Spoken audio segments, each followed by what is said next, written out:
Chesterfield brings you Dragnet. Put a smile in your smoking. Buy Chesterfield. Smoother, cooler, best for you.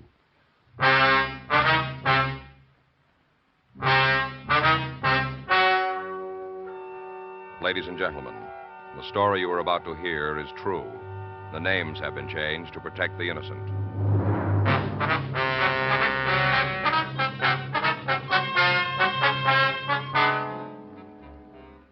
You're a detective sergeant.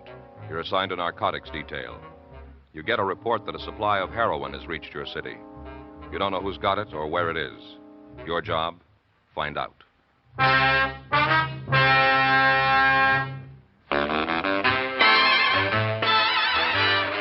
Stop! Start smoking with a smile with Chesterfield. Smoother, cooler, milder, Chesterfield. Put a smile in your smoking, just give 'em a try. Chesterfield's best for you. They satisfy. If you want tomorrow's better cigarette today, next time you buy cigarettes, stop. Remember, only Chesterfield is made the modern way with Accuray. You'll notice how fresh and good Chesterfield's made with Accuray taste, how smooth they are, and how they satisfy. So buy Chesterfield today. Best for you.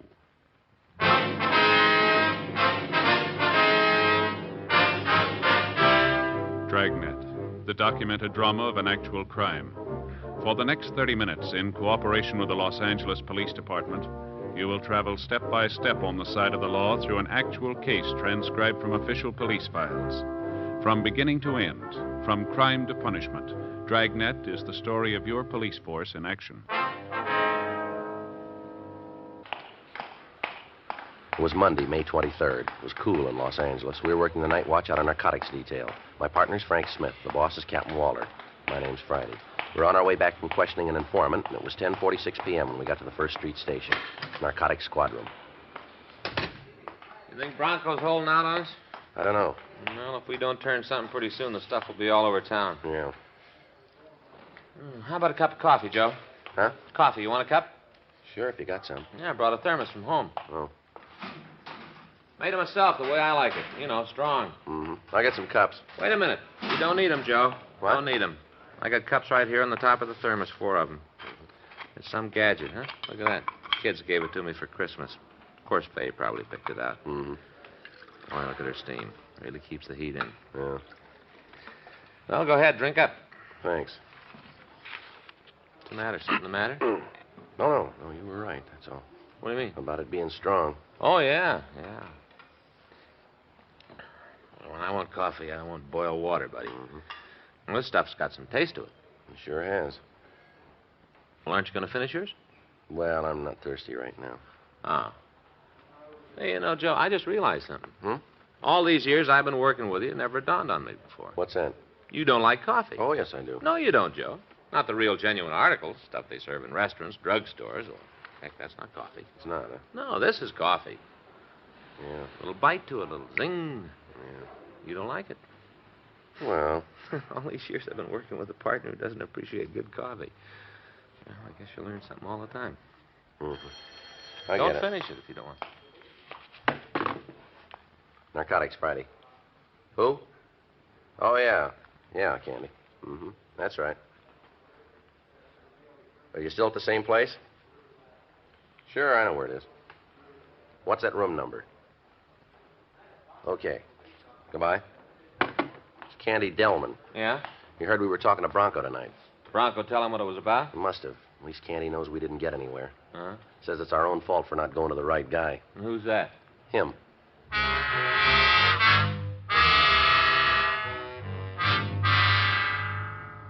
Candy Delman was an informant who had served 3 sentences for violation of the State Narcotics Act. Since his release from prison, he had given police officers several leads to burglary and robbery suspects. Most of his leads had panned out. As far as we knew, Delman was no longer a narcotics user or pusher himself, but in the past he had always refused to give any information on the dope racket. Over the phone, he said he was living at the Hattrick Hotel on South Spring Street, room 217. Frank and I left the office and drove out to talk to him. It was 11:22 p.m. when we got to the hotel, a dark, two-story building badly in need of repair. We went inside and started up the stairs to the second floor. Get back down here, both of you. Come on, start moving. What's the trouble, lady? Nothing the matter with your eyesight? No, I don't think so. Why don't you use it? Sign right here on the desk. Ring for the manager. No. Didn't hear no ring, did I? We didn't see any reason to bother you. It's my worry, ain't it? Sure. Bells are to be rung. And hearing it ain't what bothers me. It's guys like you sneaking in trying to get a free pad for the night. Take it easy, lady. We don't want to stay here any longer than we have to. Then what do you want? We just dropped by to see Candy. Who? Candy Delman. He lives here, doesn't he? He might. Well, A friend of yours? he's expecting us. How do yeah. I know? Well, why don't you ask him? Oh, sure. That's all I gotta do. Tramp up and down them stairs from morning till night. Call him to the phone. Give him messages. Done him for back rent. Well, I ain't making no extra trip on account of you. Well, you suit yourself. Just you wait a minute. I ain't said you could go upstairs. You claim to know Candy. What's his room number? 217. That's right, isn't it? Yeah, I guess so. Well, you be sure you let me know when you leave. And you better be out of here by midnight or I'm collecting a buck from each of you. Friends or no friends, you're not bunking with Candy unless I get paid. In advance. Oh, she's mouthy, isn't she? You know something, Joe? Faye was after me just the other day about getting a new suit. Oh? I guess she was right. Yeah. Must be down this way. Yeah. Maybe you ought to go with me. Buy some clothes yourself. What for? Well, we must need 'em. If a dame like that figures we'd mooch a room in this joint. Well, that wouldn't help with her. Here we are. Yeah, who is it? Joe.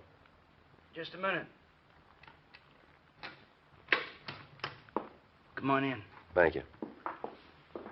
You know Frank Smith, don't you, Candy? Sure. Hi, Candy. Want a drink, No, thanks. Smith? No. Don't mind if I take a blast. That's up to you. As long as I'm drinking alone, there's no point in dirtying the glass.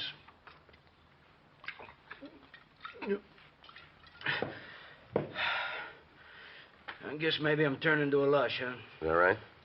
Been hitting the bottle pretty hard lately, since I went off the stuff. That so? Yeah. You guys knew I was off it, didn't you? I ain't even chip you no more. Well, you don't have to sell us, Candy. Well, I ain't selling nobody. I'm just telling you. Mm-hmm. What do you want to see us about? Anybody know you're here?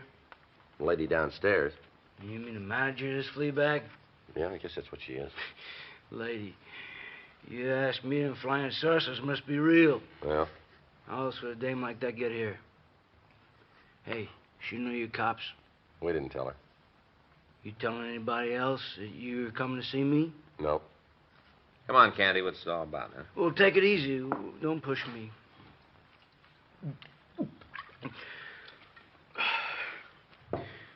Why don't you sit down? We're all right.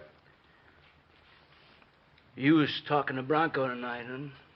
Well, I bumped into him right after you shoved off. that's so. Yeah, asking a mule like him about H, boy, he's lucky if he can turn a couple sticks of tea. We're asking everybody. Didn't ask me. We figured it'd be a waste of time. I've helped you guys before. No, not when it came to the stuff, you didn't. Maybe this is different. Yeah. I always figured a guy gets hooked, that's his own business. He done it himself. Mm-hmm. That's his getting hurt, too, yours truly. Mm-hmm. I've been hooked 3 times, I don't know. Yeah, you should. Guy wants to kick it, it's up to him, too. Mm-hmm. You can stick him in a joint, send him to the hospital, maybe he'll get rid of the habit for a while, but if he wants to kick it for good, he's got to do it. Mm-hmm. Nobody else. It ain't easy either. Guy's own business is what happens. Whether he goes for a ride or gets off. All right, come on, Candy. What are you getting at here? Horse you're looking for, it ain't just going to guys, boy. You mean kids, too? Yeah. How do you know that? Fella asked me if I wanted to make a buy. I thought I was still shooting caps. What fella? Mm-mm. Come on, we'll stand in front of you, Candy. Well, you take it my way or you don't get it. That means no names. All right, give us the rest of it. Well, like I said, he asked me if I was interested in a buy, and I told him I wasn't. Yeah. He said that was okay with him. He had plenty of other customers. He cut a lot thinner for some of them. A pro like me, I might know the difference. Mm-hmm. Kids just offer the weed, they wouldn't care. He said he was only making me an offer as a favor, you know. Mm-hmm. Did you ever buy from him before? Well, look, Joe, just let me tell it, huh? Go ahead. Well, the way he talked kind of rubbed me the wrong way. Even when I was pushing, I never sold the kids. You know that. Mm. I ain't no saint. I never pushed no kids. It just didn't seem right. Yeah. So when I bumped into Bronco tonight and he told me that you guys were looking for H, well, I figured maybe I owed you a hand. Go ahead. Make you feel kind of funny? What? I never finked on a guy in a trade before. You know that. Well, you're out of it now, aren't you? Yeah, for now. You never know, Joe. 3 times, I've been down. You never know when it's going to happen again. I ain't making no promises, even to myself. Mm-hmm. That's why I ain't never copped out on anything like this before. Sort of like turning myself in. It's good age, too. It's Eastern. Yeah. It's been cut, but it's not too thin. The way he talked must have, 6, 8 ounces left. The rest of it's been sold. Yeah. He can cut a lot thinner if he wants to. It's dealing with kids. It don't matter, Yeah. Where do we find him, Candy? You ever hear of Walker Drive, Hollywood Hills? We can find it. Well, it's not much of a street. It's just 4 or 5 blocks, dead end. Hmm. Cuts off a Laurel before you get to Mulholland. Well, go ahead. That's it. Well, which house? I didn't say nothing about no house. Maybe he lives there, or maybe he's just going up to make a sale. I don't know. You think he's there now? I didn't ask him for no time schedule. Now, go on, beat it, will you? I want to get drunk.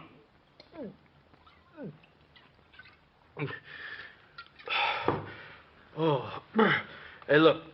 There's something about you guys that keeps me sober. If you don't shove off, I'm going to run out of booze. You want to tell us what he looks like, Candy? You've had it, Joe. Yeah, I'm going to tell you something. You haven't given us very much. Is that so? Well, you know something? It's lucky for you I got principles about pushing the kids. Yeah. You'd have got nothing.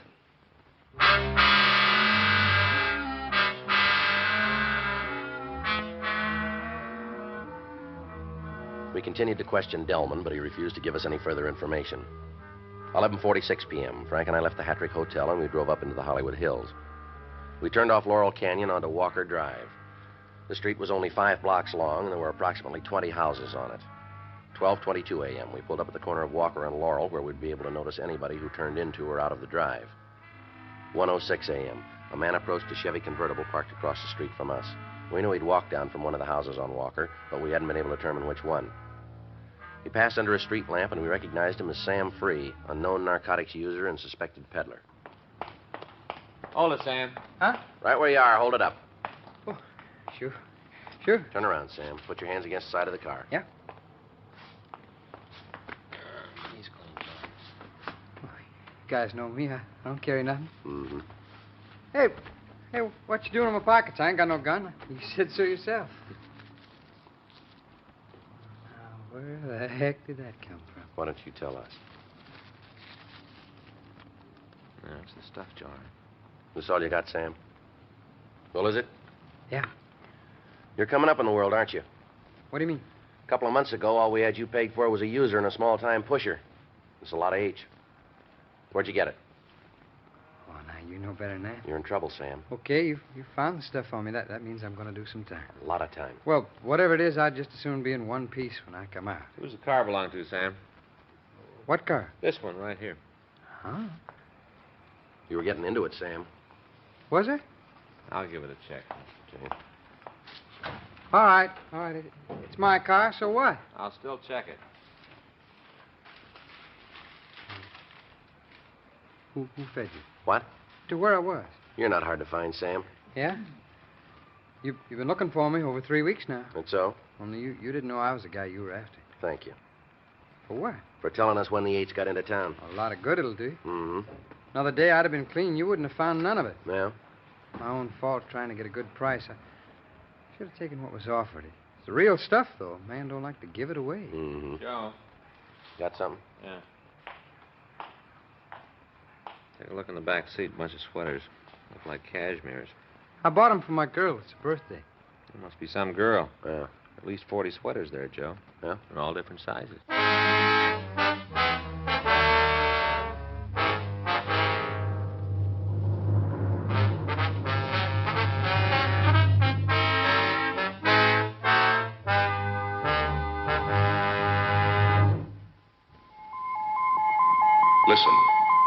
Listen to an electronic miracle. This electronic miracle, Accuray, means that everything from auto tires to apple pie, battleship steel to baby food, butter to cigarettes can be made better and safer for you. Now meet Mr. Bert Choate, brilliant young president of Industrial Nucleonics. Well, Bert, exactly what is Accuray? Well, George, it is a device by which a stream of electrons passes through and analyzes the product while it is actually being made. They transmit what they see to this electronic brain, which adjusts the production machinery for errors down to millionths of an inch. Well, can you give us an example of what it does? Sure, take this piece of steel. How thick would you say it is? Oh, about as thick as the cellophane from a pack of Chesterfields. Accuray has made it possible to roll that steel accurately 1/10,000th of an inch thick. It takes 10 of these to equal the thickness of a sheet of cellophane. That's amazing. And now let's get back to the pie and the baby food. Will Accuray bake a pie and tend the baby?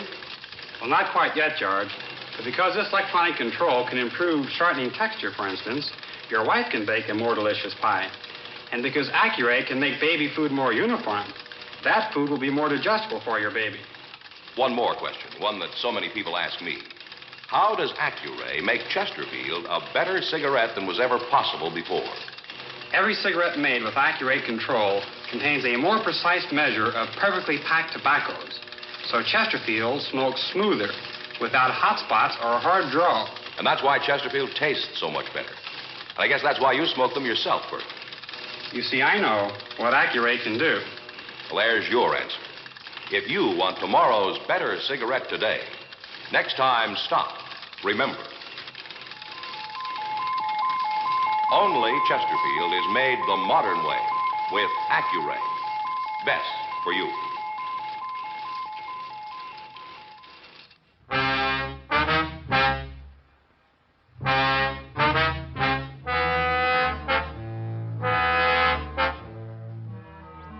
We took the suspect, Sam Free, down to the main jail, and we had him booked on possession of narcotics and suspicion of burglary.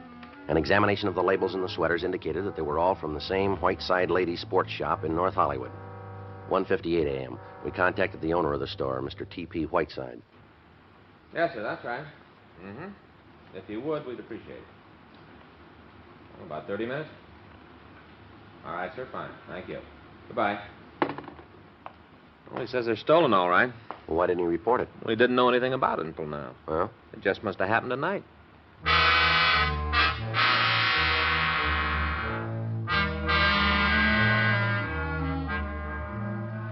2:22 a.m. Frank and I met Mr. Whiteside at his sportswear shop on Lankershim Boulevard. At the rear of the building, we found a cut screen and a window that had been forced open. We called the crime lab and asked them to check the premises for any physical evidence. Mr. Whiteside made a quick survey of his stock, and as far as he could tell, the only missing item was a supply of cashmere sweaters. I just can't get over it. How's that, Mr. Whiteside? You fellas finding out about all this even before I did. No. Well, I've done my share of complaining about policemen. In the past, that is. Yes, sir. Whenever I got a ticket, I used to say to myself, ain't he got nothing more important to do than pull me over for going a couple of miles too fast? That's what I said. Yes, sir. I figured that's all you police fellas cared about, giving folks tickets. Never seemed like you was paying no attention to the real crooks around town. Mm-hmm. Guess I owe you an apology. It's all right. Forget it. No. Oh, no, I ain't gonna forget it. I've been wrong about cops all these years, and you sure showed me tonight. Mm-hmm. Apology, that's what I owe you. Gonna accept it? Yes, sir. Shake? You bet. You too, mister? Huh? You willing to shake with me? Oh, sure, you bet. Sure. Say, about them sweaters you found. Yes, sir. Like you to keep a couple of them for your wives or girlfriends. No, sir, that's all right. Thanks anyway, Mr. Whiteside. You're entitled. Wasn't for you, I wouldn't be getting them back. It's our job. Oh, go on. Keep a couple anyway, No, won't sir, you? I'm sorry, Please. we can't do that. Oh, well, I would offer the reward if I'd known about the burglary. Yes, sir, we understand. Well, it's your own fault. Nobody else's. You're to blame for it. How's that? No reward. Huh? Didn't give me time enough.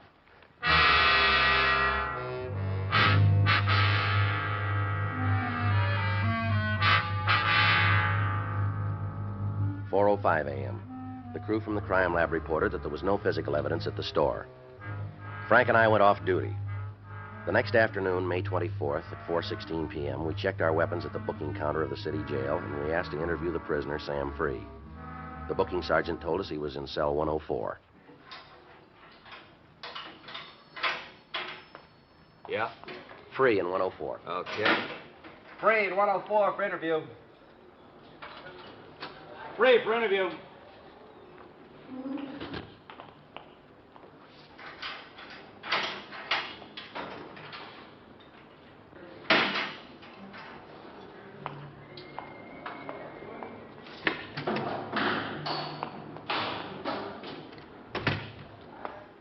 Sit down, Sam. Sure.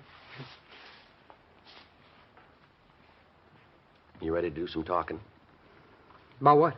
The stuff. Where'd you get it? Now, look, we had it checked by the lab, Sam. Yeah? It isn't Mexican. It's from back east someplace. No kidding. Okay, I got it from back east. I sure don't want to louse up your scientific cats by saying different. Is that the way you want it on your report? Huh? Uncooperative? Ain't gonna make no difference what you guys put down. It might, Sam. Oh, look, you want a deal, I'll talk. Otherwise, forget it. We don't make deals, you know that. Huh? It's up to you. Now, look, this isn't your first fall, Sam. It's going to go hard with you. Maybe. No maybes. Oh, you never know. I'm chilling with some of the boys back there. They tell me things have changed around here. Yeah. Case against me might not stand up. You wouldn't want to bet on that, would you, Sam? Just telling you what I heard. Don't you count on it. Yeah? Things haven't changed that much.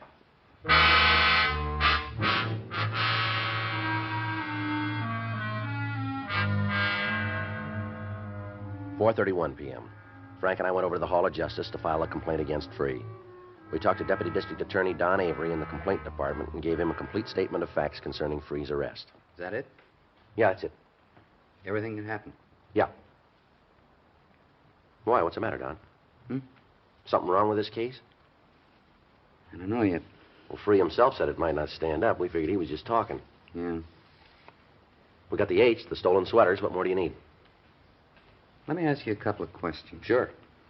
Now, give me the same answers you'd give in court if you were under oath. All right. Free was beside this car when you stopped him, is that right? That's right. Did you place him under arrest before you searched it? Well, did you? Well, not in so many words. What do you mean? Well, we knew he was a hype. He knew we were cops. He could have figured that out. But you didn't say you're under arrest in those words. No, I don't think I did. Smith?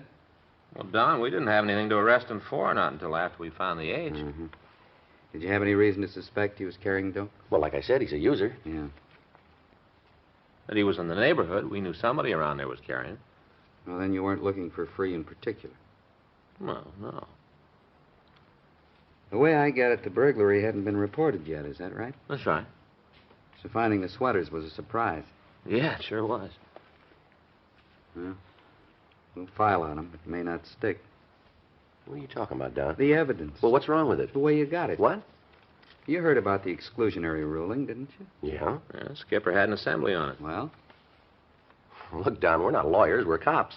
Sure. Well, here's the way it operates. Evidence obtained by illegal search or seizure can be thrown out of court. Simple as that. Yeah? Federal government has the same ruling. Most of the states don't. We never have until now. Before, if a policeman committed an illegal search or seizure, he could be prosecuted. Lots of times he was. Uh-huh. But the evidence could still be used at the suspect's trial. Yeah. Doesn't work that way anymore. No? Well, look, maybe I'm just thick, Don, but it seems to me the only guy who's better off's the criminal. That's how I see it, too. Mm. Well, all right, now look. Suppose we do pick up a guy. Maybe we aren't right, but we think we're onto something. If he's clean, he's not out anything except a little time and trouble. Yeah. And if he isn't, we got some evidence. Not anymore, you haven't. Yeah, well, this just don't make sense to me. Well, what are we supposed to do from here on in? You want to make a search, you got to get the guy's permission, or put him under arrest first, or have a valid search warrant. Otherwise, it's illegal. Your evidence may not hold. Let me have that again. If you want to make a search, you got to get the guy's permission, or put him under arrest first, or have a valid search warrant. Otherwise, it's illegal. Well, now let's take Free, for instance. Yeah? We didn't have anything to arrest him on. As for getting his permission to search, well, I got a big picture of that. Mm-hmm. There was no way of getting a search warrant drawn, Don. We didn't even know what we were looking for. Well, that's the way it's got to be from here on in. Every time? Well, there might be some exceptions. I don't know. It's up to the courts to decide. Well, what if we're after somebody, a guy who's heavy? Yeah? Let's take a killer, maybe, so we want to break in. We supposed to ask him if it's all right if we break in? You can get a warrant. Yeah, well, maybe we don't know who he is. Maybe it's 4 o'clock in the morning. What do you do then? When it comes up, you'll get an answer. Well, let's come up right now. What? We got a dope pusher here. He's been selling H to kids. We got him made, dead to rights. Burglary, too. Now, you say he's going to get off. I didn't say for sure. Well, I don't even like to hear a maybe, not in a case like this. It's the best I can do, Joe. I didn't hand down the ruling. If you'd arrested him first, that'd be different. Yeah, and if he hadn't been carrying, he could have slapped a suit on us for false arrest. Only thing I can tell you, get a warrant, get permission, or arrest him first. Yeah, well, there's only one thing I'm going to tell you. It's not going to work. Maybe not. So just what do? Go back to pounding beats? Is that it? Look, I said we might not be able to make it hold up in Free's case. If we can't, you'll get him sooner or later. You've got him pegged. Next time, get to him so it'll stick. Well, don't worry about it. We will. Well? Tell me one thing, Don, before we do. Yeah? How much more stuff is this guy going to peddle?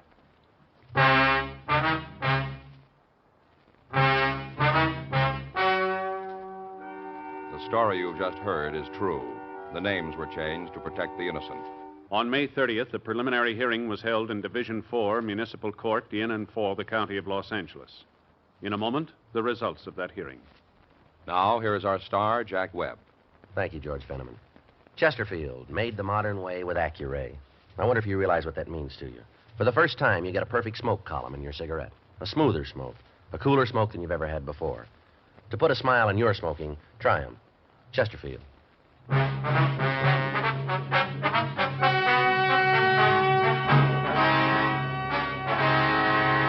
In the case of Sam Arthur Free, the court ruled that the evidence against him had been obtained by illegal search and seizure. The charges against the suspect were dismissed.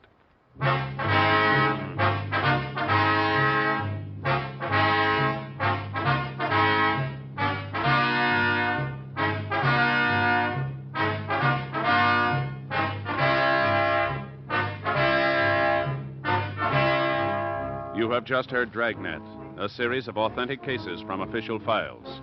Technical advice comes from the Office of Chief of Police W.H. Parker, Los Angeles Police Department. Technical advisors Captain Jack Donahoe, Sergeant Marty Wynn, Sergeant Vance Brasher. Heard tonight were Ben Alexander, Virginia Gregg, Jack Crucian, Herb Ellis, Vic Rodman. Script by Frank Burt. Music by Walter Schumann. Hal Gibney speaking. Watch an entirely different Dragnet case history each week on your local NBC television station. Please check your newspapers for the day and time. Chesterfield has brought you Dragnet, transcribed from Los Angeles. This is it, L&M Filters. It stands out from all the rest. Miracle tip, much more flavor. L&M's got everything. It's the best. No other cigarette gives you L&M's assurance. Assurance that it is best. L&M's got everything. Superior taste, superior tobacco, superior filter. Buy L&M today. Most of you are Gunsmoke radio fans, and many of you have written to the makers of Chesterfield and L&M filters, asking them to put Gunsmoke on television, too. Here's the good news. Gunsmoke is going on TV starting Saturday night, September 10th. If you enjoy Gunsmoke on radio, we're sure you'll go for Gunsmoke on TV. Now, television will have an authentic adult Western, the Gunsmoke you know on radio. Remember, Saturday night, September 10th, Gunsmoke on TV. Check your local listings for time and station.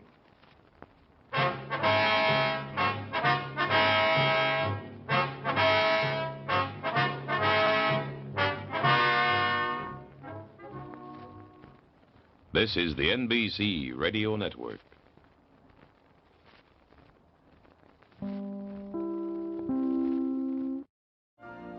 You've been listening to the OTR Gold Network. Find more classic radio at otrgold.com.